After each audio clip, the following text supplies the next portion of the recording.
3 jours autour de l'industrie, des entreprises industrielles, des grands défis industriels ici en Occitanie et ailleurs. C'est le menu du SIAN, le Salon des industriels d'Occitanie, qui se déroule pendant 3 jours au MIT, le parc des expositions de Toulouse. Et sur ce plateau, pendant ces 3 journées, nous accueillons les acteurs de l'industrie régionale pour évoquer avec eux les grands défis, les grands sujets, les grandes problématiques, les enjeux auxquels ils sont confrontés. Les relations entre les entreprises et le monde universitaire se traduisent par des innovations, par des projets partenariaux et par une avancée des sujets. On va l'illustrer très concrètement dans le domaine des composites thermoplastiques. Avec vous, Christian Garnier. Bonsoir, Christian. Bonsoir. Vous êtes enseignant-chercheur à l'Université de technologie Tarbes Occitanie-Pyrénées, membre du laboratoire Génie de production au sein du département mécanique, matériaux et procédés. Exactement. Jusque-là, j'ai tout bon. Vous avez tout bon. Merci beaucoup d'être avec nous. On va commencer par préciser que ce laboratoire pour lequel vous travaillez, donc en génie de production, est un laboratoire universitaire, mais ouvert au monde de l'entreprise. Vous travaillez pour des industriels de la région et d'ailleurs ? Exactement. Donc en fait, l'université, le laboratoire génie de production a 3 fonctions. La première, c'est l'enseignement, puisqu'on est rattaché à une école.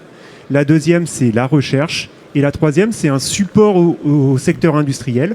Donc notre laboratoire et les équipements que l'on a à l'intérieur sont aussi accessibles pour les industriels par l'intermédiaire de partenariats, d'expertise. Donc nous avons des projets de recherche en collaboration avec les industriels et nous faisons aussi des expertises pour eux. Donc c'est vrai que tous les laboratoires fonctionnent comme ça et ça permet aussi aux industriels d'avoir des technologies assez récentes à leur disposition pour développer leurs produits, par exemple. Ils viennent vous voir, ces industriels, avec une question précise, une question technique, un point de blocage dans leur process ou dans leur innovation. Ça peut arriver, oui, que les industriels ont une problématique. Je vais parler autour de la mécanique, par exemple, une casse d'une pièce. Donc la pièce a rompu, ils veulent savoir pourquoi, comment ça se fait. Et donc on commence à discuter avec eux et ça nous permet aussi d'aller un peu plus loin, de leur parler de nos problématiques scientifiques. Et du coup, souvent nos problématiques scientifiques rejoignent leurs problématiques techniques. Donc du coup, on arrive à créer soit une collaboration courte, soit des collaborations plus longues avec par exemple des thèses sur 3 ans où on forme une personne sur un sujet précis qui va travailler et pour l'entreprise et pour l'université. Et il y a des partenariats qui se font avec l'Agence nationale de la recherche technologique qui finance une partie de ces travaux-là. Donc ça peut permettre aussi aux entreprises d'avoir une source financière pour faire ces travaux-là. Une expertise que vous apportez au monde de l'entreprise avec un regard, une connaissance qui est celle du corps enseignant-chercheur comme vous l'êtes, mais aussi des étudiants. Alors vous évoquez les doctorants, mais les étudiants, quel que soit leur niveau, c'est aussi un regard et voilà, une façon différente d'aborder les problématiques des industriels. Alors, les étudiants ne vont pas participer aux expertises, sauf dans le cadre de stages qui sont faits au laboratoire. Par contre, nous, on peut aussi s'intéresser à ces problématiques techniques et les retranscrire aux étudiants dans les cours, souvent les cours de master. Et comme ça nous permet aussi de faire ce lien entre les problématiques techniques des entreprises et du coup le contenu des cours.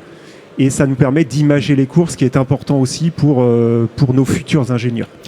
Alors ça, c'était l'échange préambule, j'allais dire, Christian Garnier, sur les relations entre votre laboratoire, votre université et puis le tissu industriel de la région. Et on va l'illustrer très concrètement à travers l'exemple des travaux que vous menez sur ce sujet des composites thermoplastiques multifonctionnels.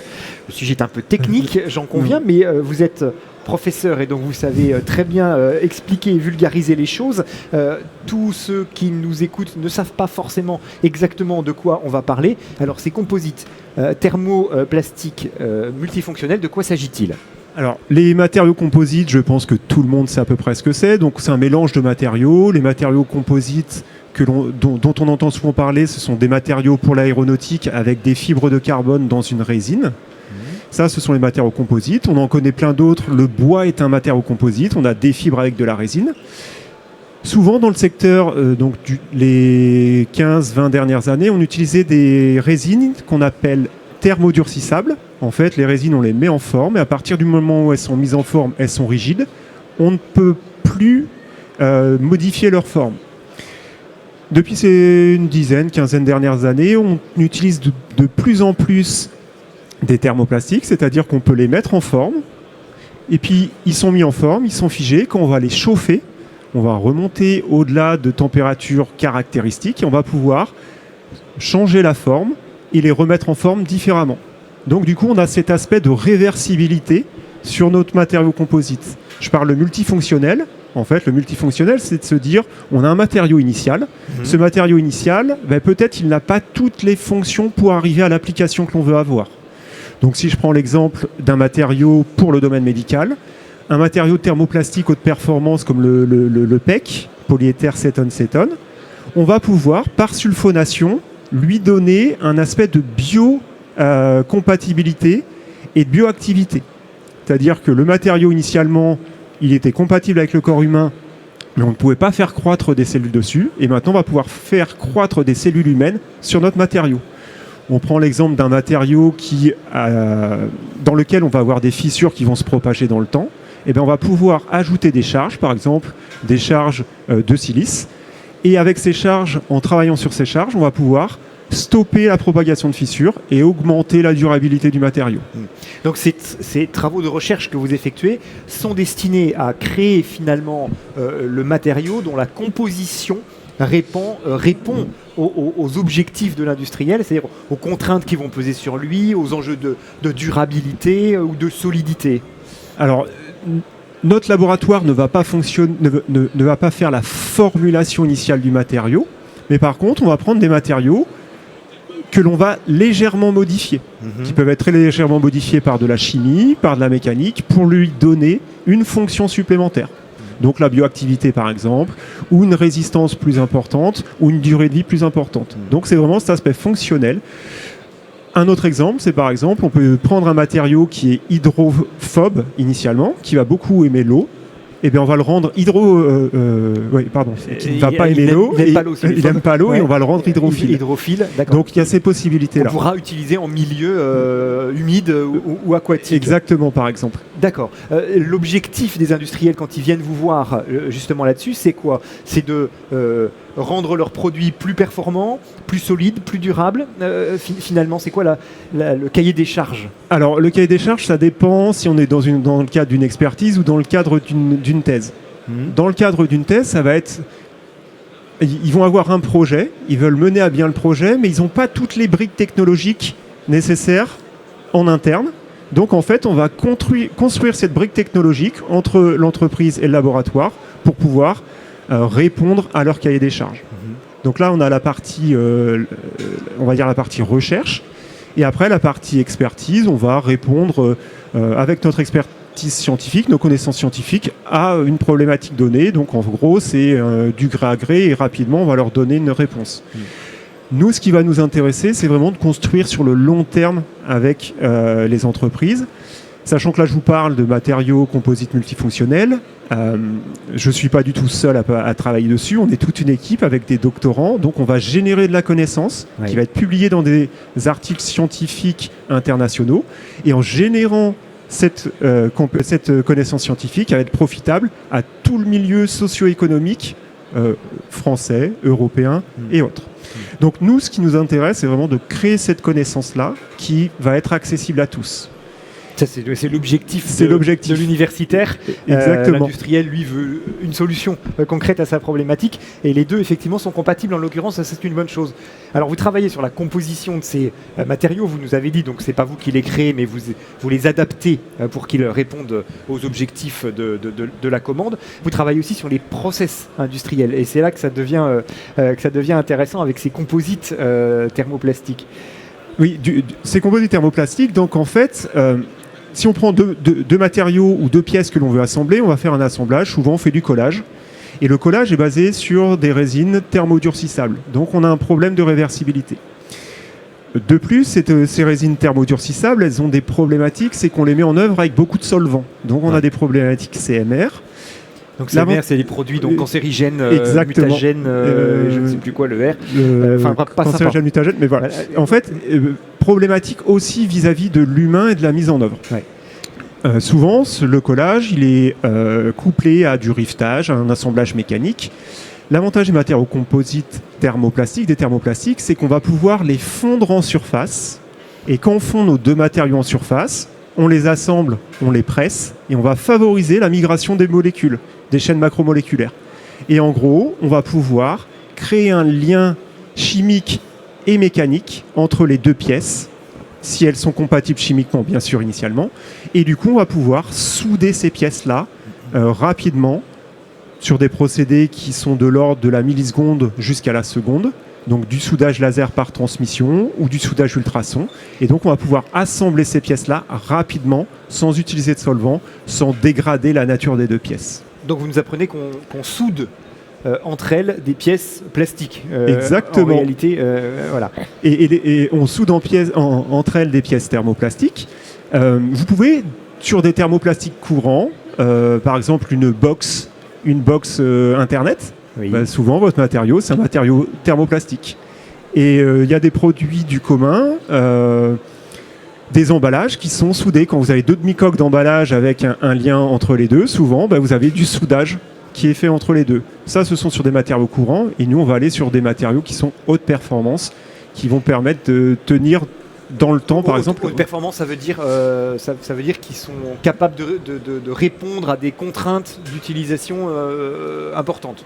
Oui, Chaleur, par exemple, humidité, exactement. ouais. On prend la chaleur, on prend un stylo, une coque de stylo, par exemple. Vous allez le chauffer avec un briquet à une faible température, et vous allez voir qu'il va noircir, le stylo va se déformer, etc. Et bien en fait, on a des thermoplastiques haute performance qui peuvent tenir à 300 degrés en continu sans se dégrader. Donc ce qui veut dire qu'on a cette haute performance niveau thermique, par exemple. Autrement, haute performance niveau mécanique aussi. Des matériaux qui vont, de par leur liaison chimique, vont pouvoir tenir des charges plus importantes que les matériaux que l'on a dans nos vies courantes. L'enjeu de la capacité de ces matériaux à tenir, à résister, à durer plus longtemps finalement, c'est un enjeu environnemental, alors économique et environnemental. Alors, économique, oui, mais environnemental de façon très importante. Donc l'avantage de ces matériaux thermoplastiques et des procédés qu'on utilise pour faire du soudage, c'est que ces procédés-là, ils peuvent aussi être utilisés pour faire de la réparation. D'accord. Quand on prend notre soudage laser, on peut assembler deux matériaux ensemble, mais on peut aussi prendre un matériau qui a une fissure et on vient solliciter sur les lèvres de la fissure, et avec une action mécanique, on vient presser et on vient réparer notre matériau. Donc, l'aspect assemblage, c'est qu'on va pouvoir faire aussi du désassemblage. Et si on a une structure qui est rompue sur une partie, on va pouvoir enlever juste la partie qui est dégradée, on va remplacer cette partie-là. Et après, la durabilité, de pouvoir réparer et de pouvoir travailler et modifier nos matériaux pour qu'ils soient plus durables, pour qu'ils durent plus longtemps, il y a un vrai impact environnemental. Et ça, c'est important. Le deuxième, l'impact environnemental sur le recyclage. On sait qu'on fait énormément de production de matières qu'on n'arrive pas à recycler, par exemple.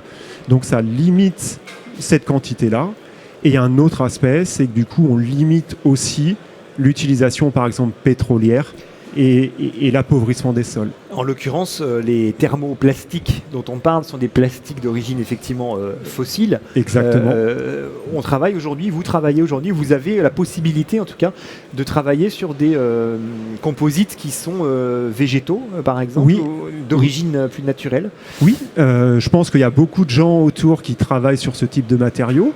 Typiquement, vous prenez ce qu'on appelle les imprimantes 3D, vous avez du PLA. Et le PLA, en fait, c'est acide polylactique. Donc, c'est d'origine naturelle. Il y a plein de matériaux qui sont produits. Et de plus en plus, on ajoute aussi des fibres naturelles. Typiquement, nous, on va travailler sur du PLA avec du lin, avec des fibres de lin. Et on travaille aussi sur le soudage de ces matériaux-là. Donc, il y a une forte croissance de ces matériaux-là, et les résines et les fibres, pour pouvoir aussi se baser sur des ressources, on va dire, vertes, bio, pour l'application finale.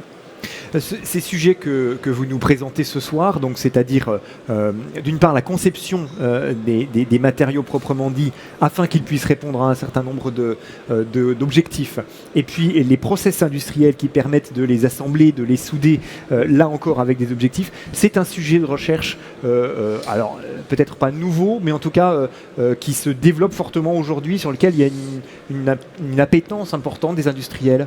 Il y a une appétence. On parlait de produits CMR par exemple, on parlait du collage. Par exemple, le collage, c'est un procédé qu'on appelle procédé spécial parce que on a souvent une difficulté à le valider et à le vérifier sur les épaisseurs par exemple. Donc ça permet aussi aux industriels d'avoir des procédés qui sont plus courts. Donc je vous parlais de soudage laser, quelques millisecondes, une seconde maximum pour avoir une soudure. Sur du soudage ultrason, on est sur quelques millisecondes. Donc ça permet de réduire le temps mis en œuvre. Ça permet d'avoir un moyen qui est plus automatisé. Et du coup, ça permet aussi de réduire tout ce qui est produits solvants, CMR, etc. Donc il y a un vrai impact sur l'aspect industriel. Il manque de la maturité. Bien sûr, il manque la maturité sur la répétabilité. Donc c'est pour ça que nous, on travaille aussi dessus. Pour me gagner en maturité et en répétabilité, il faut qu'on comprenne ce qui se passe à notre interface initiale qui devient une interphase. En fait, on vient mélanger les matériaux, mélanger les molécules. Donc du coup, on doit essayer de comprendre ce qui se passe pour mieux appréhender les choses et pour avoir une meilleure répétabilité. Donc typiquement, dans nos études, on avait fait une étude qui comparait le soudage ultrason au soudage laser par transmission et au soudage par induction. Et c'était une étude en collaboration avec le CNES, donc pour le spatial. Et on avait des grands donneurs d'ordre qui s'intéressaient aux résultats. On avait Ariane Group, Airbus Defence and Space, Thales Alenia Space. Voilà. Donc les grands industriels s'y intéressent. Il manque encore la maturité. Mais cette maturité sera sûrement gagnée dans les prochaines années. On arrive aujourd'hui, grâce aux travaux de recherche, à créer des solutions tout à fait innovantes et inattendues. Vous m'avez expliqué, pendant qu'on préparait ce plateau, que vous réussissiez à créer des matériaux qui sont transparents, qui laissent passer le laser sans subir les conséquences, sans soudage finalement, pour aller souder une pièce qui se trouve cachée derrière. On peut aller aujourd'hui très très loin dans l'ingénierie finalement des solutions. Exactement. Donc en fait, je vous ai parlé de macromolécules. Je vous ai parlé qu'en fait, si on comprend ce qui se passe à l'interface et l'interface que l'on crée, ben en fait, ça donne aussi des réponses aux industriels. Le laboratoire de recherche et les chercheurs, en fait, on essaie de comprendre ce qu'il y a physiquement, donc à différentes échelles, échelle macro, échelle micro. Donc, dans le cas du soudage laser, on prend le même granulé. On forme des plaques. En fonction de comment on va chauffer et refroidir sur tous les plaques, on va changer des propriétés physiques, donc dans ce cas-là, les propriétés optiques. Donc, avec un même matériau, le même grade, donc exactement le même matériau initial. On arrive à faire un matériau qui est transparent ou quasi transparent à la longueur d'onde du laser. Donc le laser, il va passer à travers. Et le même matériau que l'on aura mis sous une forme différente, lui, il va arrêter le laser. Donc il va capter la calorie, il va chauffer, il va fondre. Par conduction, il va fondre l'autre matériau. Sous la pression et la température, on laisse les chaînes se mélanger. Et à partir de là, quand on vient refroidir, on crée notre assemblage. Donc comprendre les matériaux à différentes échelles, à l'échelle microscopique, donc voir un peu ce qui se passe chimiquement, on va dire ça comme ça. Essayer de comprendre à ce niveau-là comment ça se passe et qu'est-ce que l'on va obtenir sur une zone, donc à une échelle macroscopique. Derrière, on va pouvoir faire des essais, par exemple mécaniques, pour comprendre ce lien entre matériaux, procédés et propriétés d'usage. Propriétés mécaniques, résistance par exemple. Tous ces travaux-là sont des travaux qui sont menés dans vos laboratoires à l'université de Tarbes. Pas seulement, alors un petit peu quand même parce que vous êtes un scientifique, donc pour la beauté de la recherche. On est bien dans de la recherche destinée à être appliquée à l'industrie, aux entreprises.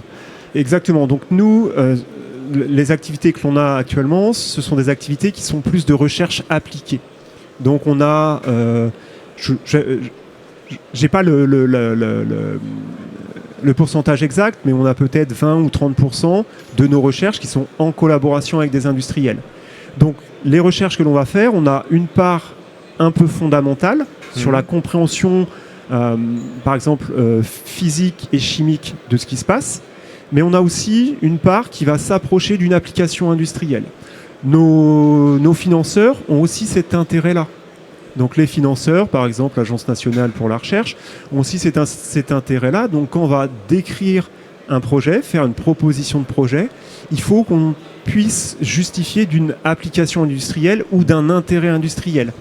Et il y a toute cette, on va dire, toute cette architecture qui se construit avec une possibilité par les industriels de pouvoir acquérir ces compétences, ces connaissances et de les upgrader à un niveau industriel. Donc nous, on n'est pas équipés pour faire, par exemple sur des matériaux, on ne va pas faire 50, 100 ou 200 kilos, on va travailler sur des petites quantités, et les industriels, quand ils vont récupérer ces connaissances, eux, ils vont pouvoir faire ce qu'on appelle ce upscaling, et pour le mettre à échelle industrielle. Dans des univers industriels variés, vous avez évoqué le spatial tout à l'heure, vous avez évoqué la santé. C'est aujourd'hui les sujets sur lesquels, les secteurs pour lesquels vous êtes le plus sollicité. Alors disons que les secteurs dans lesquels on est sollicité, c'est plus lié à la région aussi Occitanie, donc aéronautique, spatiale. Mais par contre, dans notre groupe de recherche, donc là on a parlé du laboratoire génie de production, du département scientifique mécanique matériaux procédés. On a notre groupe de recherche qui est FIRST, donc fatigue et interface pour des thermoplastiques, le reliable, on va dire propre et respectueux de l'environnement. Ouais. Et dans ce groupe-là, en fait, on fait aussi ce choix de se tourner vers la santé. On n'est pas forcément contacté par des professionnels de la santé, mais c'est en interne que l'on fait ce choix d'aller vers la santé. Les matériaux que l'on utilise, c'est des matériaux que l'on sait utilisables et en aéro et en spatial, et on sait que maintenant ils sont utilisables pour la santé. Donc toutes les recherches que l'on fait et les connaissances que l'on crée, que l'on génère, vont être utilisables par ces trois secteurs et par bien d'autres, pourraient être utilisables par bien d'autres. Donc on a des appels industriels, des contacts industriels, mais on a aussi, nous, une volonté en interne de se diversifier aussi par la santé, parce que c'est quelque chose qui est important pour nous, personnellement. Et un scientifique, c'est aussi quelqu'un qui a des valeurs et du coup qui essaie de se battre pour ses valeurs aussi. Oui, bien sûr, et c'est évidemment tout à fait engageant de travailler pour le secteur à la santé humaine.